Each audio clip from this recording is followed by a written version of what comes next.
حسین کی شہادت کے بعد جب آل رسول کو قید کر کے امام حسین کے سر کو کاٹ کے نیزے پہ بلند کر کے شام کی طرف لے جایا گیا تو جہاں جہاں سے یزید کا قافلہ گزر رہا تھا لوگ پوچھ رہے تھے کہ یہ کس کا سر ہے اور یہ بیبیاں کون ہیں۔ جس کو بھی معلوم ہو کہ یہ رسول اللہ کا خاندان ہے تو ہر کوئی دل ہی دل میں ان ظالموں پہ لعنت کرتا رہا اور کوشش یہ تھی کہ یہ لعین ہمارے شہر نہ رکے۔ تو ویسے ہی چلتے چلتے جب یزید کا قافلہ شہر کرتان تک پہنچا تو وہ لوگ پہلے سے ہی باخبر ہو چکے تھے کہ فوج یزید نے اللہ کے رسول کے نواسے کو قتل کیا ہے، آل محمد کو قید کیا ہے، تو انہوں نے اپنے شہر کے دروازے بند کیے ہوئے تھے۔ قافلہ شہر کے باہر رک گیا اور درخت کے سائے میں یزید کے سپاہی سونے لگے۔ جب رات ہونے لگی تو راہب قریب آتا ہے اور دیکھے کہ ایک نورانی سر ہے جس پہ آسمان سے فرشتے آ کے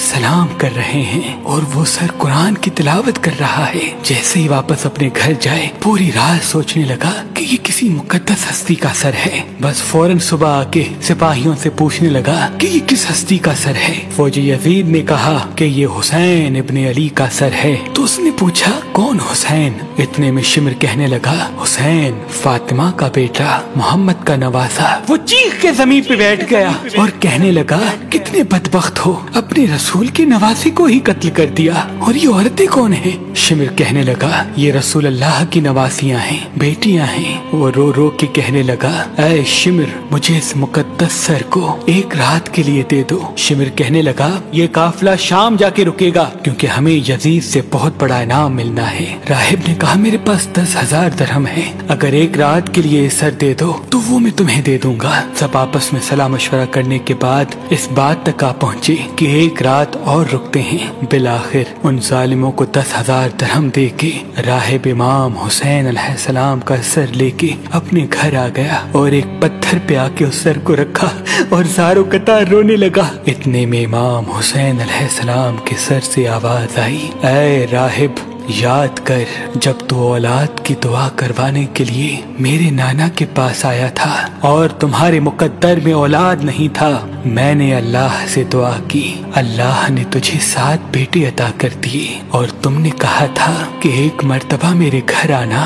اے راہب آج میں حسین تیرے گھر آ ہی گیا۔ بس جیسے ہی امام حسین کے سر سے یہ آواز سنی راہب زور زور سے رونے لگا اور کہنے لگا اے میرے آقا حسین مجھے معاف کیجیے گا، اگر مجھے معلوم ہوتا تو میں بھی آپ کے قدموں پہ قربان ہوتا۔ امام حسین نے فرمایا اے راہب اللہ کی مرضی یہ ہے کیونکہ اللہ کا دین میرے خون سے زندہ ہونا تھا۔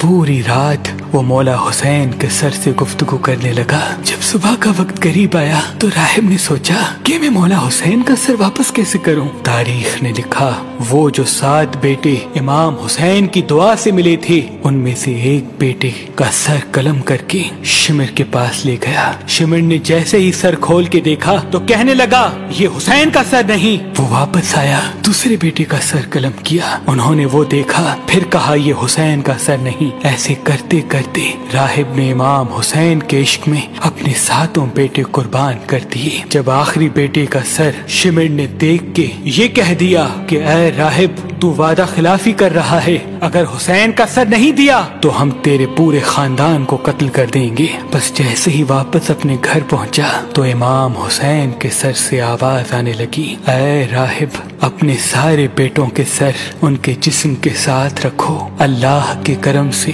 تمہارے سارے بیٹے زندہ ہو جائیں گے، اور میرے سر کو اٹھاؤ فوج یزید کے حوالے کر دو، کیونکہ یہ اللہ کی مرضی ہے، ہمیں شام تک پہنچنا ہے اور ہر گلی ایک ایک بازار سے گزر کے قرآن کی تلاوت سنانی ہے، میری بہن زینب کو خطبے دینے ہیں اور ایک ایک بازار سے گزرتے ہوئے اسلام کی تبلیغ کرنی ہے۔ تو بس راہب نے اپنے تمام بیٹوں کے سر ان کے جسم پر رکھے اور اللہ کے کرم سے وہ سارے کے سارے بیٹے زندہ ہو گئے۔